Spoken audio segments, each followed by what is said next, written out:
bienvenue tout le monde. Quel plaisir de vous accueillir pour la nouvelle édition de Notre Côté. Ici, c'est Adam Cook qui vous parle. Cette semaine, notre invité chez le studio de Telle-Île est Claire Doyle de la Coalition de l'Action par les aînés. Mais nous commençons cette édition de Notre Côté avec le conseiller pour le district 1 de la comté de Richmond, Sean Sampson. La semaine dernière, Sampson a eu une soirée porte ouverte chez Centre La Picasse au Petit-de-Gras. Et pendant cette soirée, Sampson a donné les détails des développements et les accomplissements de la municipalité de la comté de Richmond pendant ses 6 premiers mois comme conseiller. Qu'est-ce qu'il a pensé de la réaction des membres de la communauté pendant cette soirée? Voici les commentaires de Sean Sampson, le conseiller pour le district 1. Pourquoi pensez-vous que c'est nécessaire et important de faire une revue de l'an passé comme vous avez fait ce soir à Centre La Picasse? Pour moi, Adam, j'ai dit ça premièrement pendant ma campagne. J'ai parlé à plusieurs résidents de District 1, puis j'ai dit on va avoir des rencontres comme ceci, des consultations, puis je vais parler de l'année qui s'est passée, puis je vais donner des nobles, du budget, de tout qu'on fait pour les groupes qu'on investit dedans. Puis, pour moi, c'est important pour partager ces notes puis cette information avec les résidents du district 1, puis tous les résidents du côté de Richmond. Sean, il semble que les résidents qui ont participé avec cette soirée de porte ouverte chez La Picasse avaient beaucoup de questions pour vous, mais en même temps beaucoup de beaux mots pour vous. Est-ce que vous le décrivez comme un succès? Oui, c'était bon. C'était une bonne conversation, Adam. Puis il y a du monde dans le district 1 qui a beaucoup de passion, they're passionate, qui aiment les politiques municipales, puis provinciales, puis fédérales. So, pour avoir du monde comme ceci ici de soir, puis demander des questions, puis pour avoir des discussions avec eux, c'est important pour moi, puis je suis bien apprécié. Vous avez fini la soirée avec l'optimisme, Sean. Vous avez parlé au sujet des règlements de COVID-19 qui disparurent le 21 mars et la même nuit, le conseil de la comté de Richmond poursuit leur première rencontre en personne en 4 mois. Il semble que ces développements vous donnent un grand souffle, Sean, et un grand souffle à les résidents du district 1. Que pensez-vous? Oui, je pense que, il y a beaucoup de personnes dans le district qui aiment voir les rencontres sur Zoom, mais pour moi, être dans le shop du conseil à la municipalité, c'est meilleur pour nous autres. Talal est là, vous êtes là aussi, puis pour moi, c'est meilleur pour tout le monde, right? So, je garde à la semaine qui vient, puis je suis bien que c'est fini, more or less, right? Pendant les jours et les semaines prochaines, Sean, vous et votre collègue du Conseil de Richmond serez en train de votre discussion du budget pour l'an prochain. Avez-vous la confiance que ce budget adresserait les besoins de le district 1, mais bien sûr les besoins de toute la comté de Richmond quand même? Pour le budget, ça va être difficile encore cette année ici. Quand on parle de les prix de tout qui se monte, la pétrole, les groceries, puis tout ça, right? Le prix de l'huile pour chauffer ta maison. So, il y a beaucoup de modes sur des fixed income, Adam, comme ils disent en anglais. C'est difficile pour eux. Ce budget ici va être difficile. Il va y avoir des discussions difficiles, mais je souhaite que, quand ça vient du temps, qu'on peut faire notre job. Aux dernières minutes de cette rencontre, Sean, vous avez dit que vous voudrez faire une autre soirée porte ouverte comme ceci après le budget de 22-23 était fini. Que pensez-vous de l'importance d'une soirée comme ça? Oui, pour sûr. Pour moi, Adam, quand j'ai commencé, j'ai dit, à tous les 3 mois, 4 mois, je vais faire comme ça, right? Parce que de COVID, c'était difficile, right?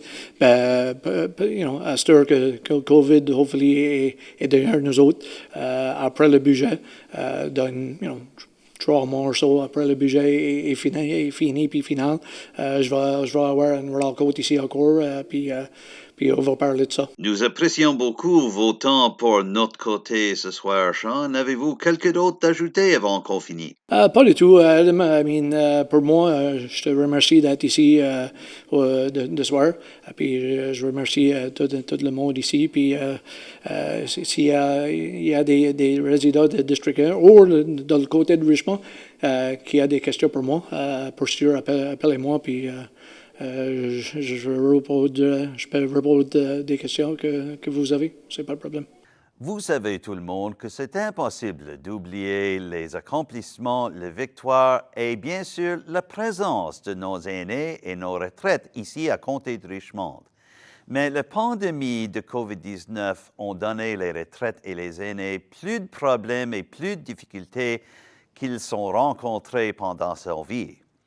Qu'est-ce qu'on veut faire pour aider les aînés? Pour les réponses pour cette question, j'ai parlé avec un membre vétéran de la Coalition de l'Action par les aînés, ou en anglais Seniors Take Action Coalition, Claire Doyle.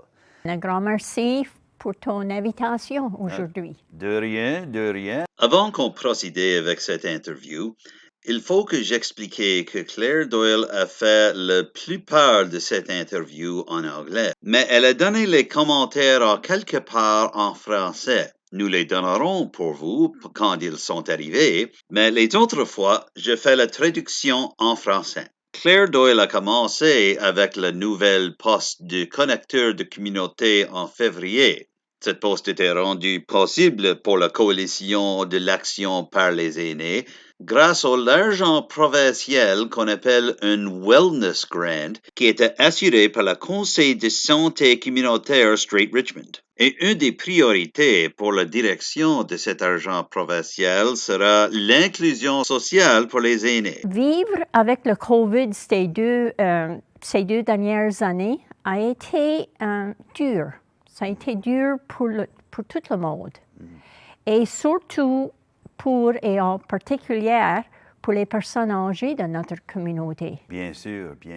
Pendant les premières minutes de cette interview pour notre côté, Claire Doyle me disait qu'elle était vraiment fière d'être un membre de Coalition de l'Action par les aînés. Elle décrit les membres de Coalition comme des champions pour prendre les rôles des avocats pour les droits et les besoins de les aînés autour de la Comté Richmond. Par exemple, Doyle a indiqué que les membres de la Coalition écrivent les lettres pour les officiels municipaux, provinciaux et fédéraux pour donner plus de l'attention aux sujets qui sont importants pour les personnes âgées ici. Et au niveau municipal, la Coalition de l'Action par les aînés a participé avec le gouvernement municipal de la Comté de Richmond pour développer une stratégie pour les personnes âgées.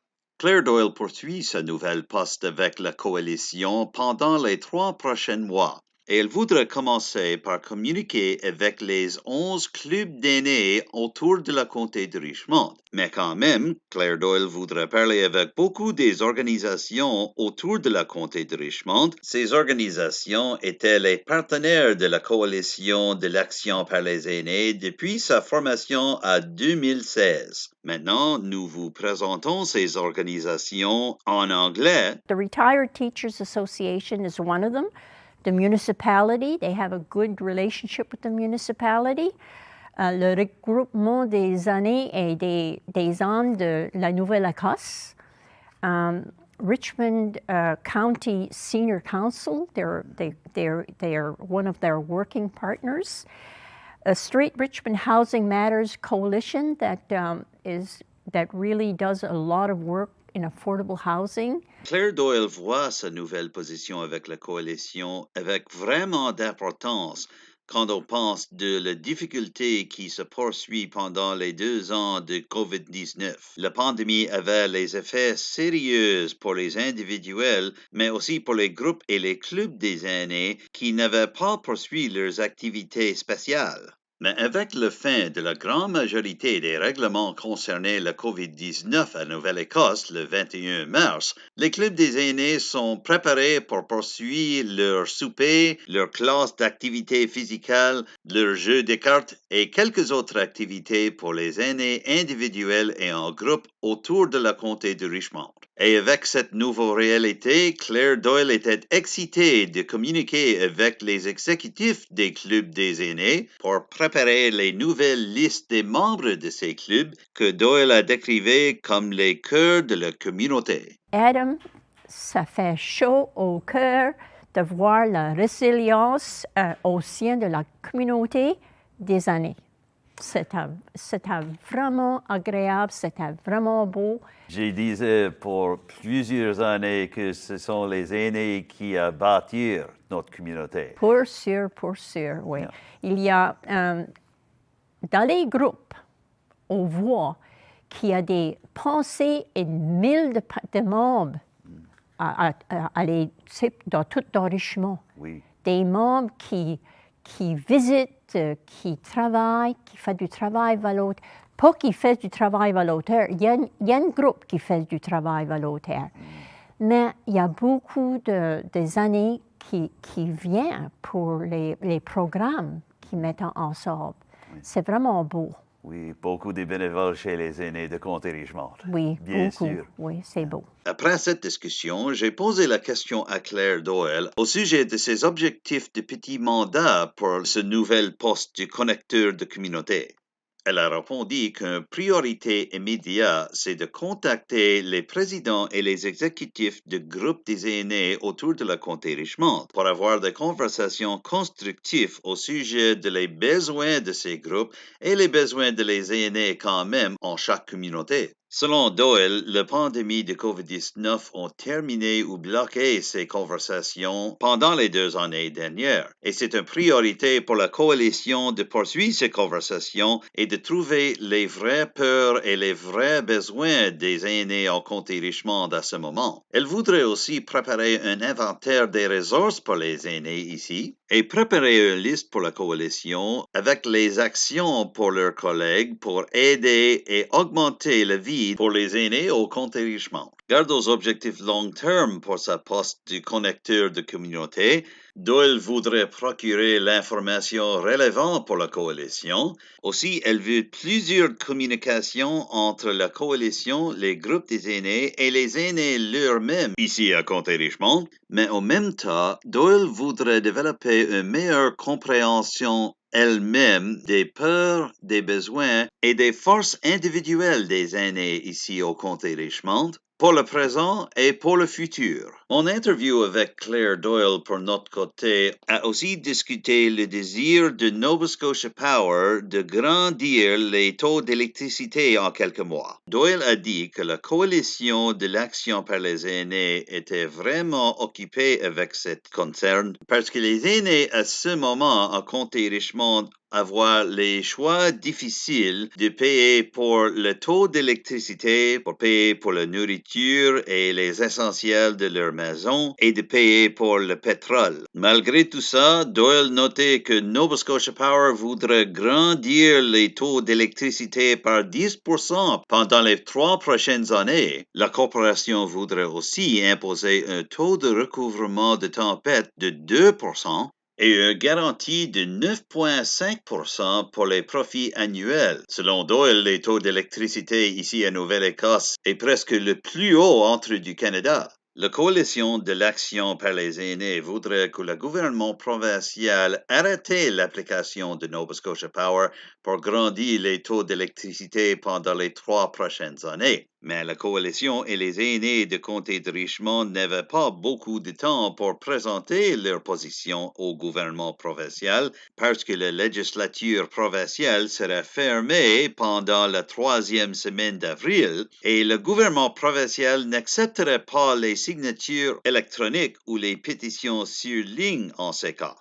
À ce moment, Claire Doyle me parlait d'une campagne de pétition que la Coalition de l'Action par les aînés a fait contre l'agrandissement de taux d'électricité en Nouvelle-Écosse. Elle me donnait les locations pour cette pétition en anglais, mais comme un service pour vous autres, je vais donner les locations en anglais parce que je suis certaine que vous pouvez déterminer où ces locations sont en français. Mais si vous avez les problèmes à traduire ces locations, appelez-moi ou appelez la télévision communautaire de Tellil chez Erichat. I put a display of the petition at St. Joseph's Credit Union in Petit de Gras. And we also have one at the Charles Forest Co-op in Arishat. And we have one at the Shamrock Store in Discouse. We have one at the Loosedale Co-op. The Fleur de Lis Senior Club, the president has a petition. And, whenever there's activities going on in the hall, she'll have that petition out. And the Arm of Gold Association in Dundee is the same. The president and the executive has a petition there. The Lordways Jolly Club in Lordways, they have a petition. And, they're going to be having activities fairly soon, so they have the petition going.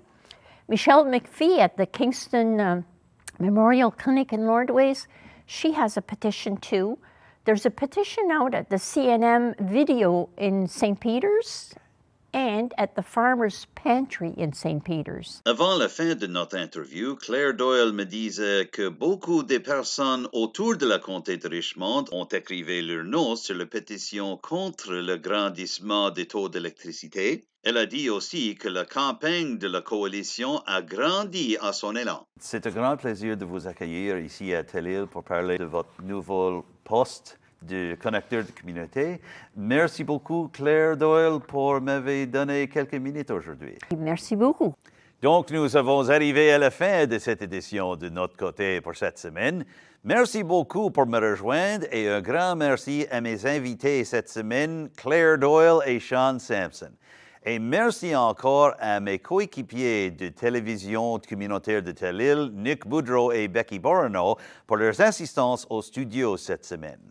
Si vous avez des commentaires ou des paroles au sujet de cette édition de Notre Côté, ou bien sûr les suggestions ou les idées pour les éditions prochaines de Notre Côté, je voudrais bien les recevoir. Vous pouvez me téléphoner directement. Mon numéro de téléphone, c'est 902-625-8863.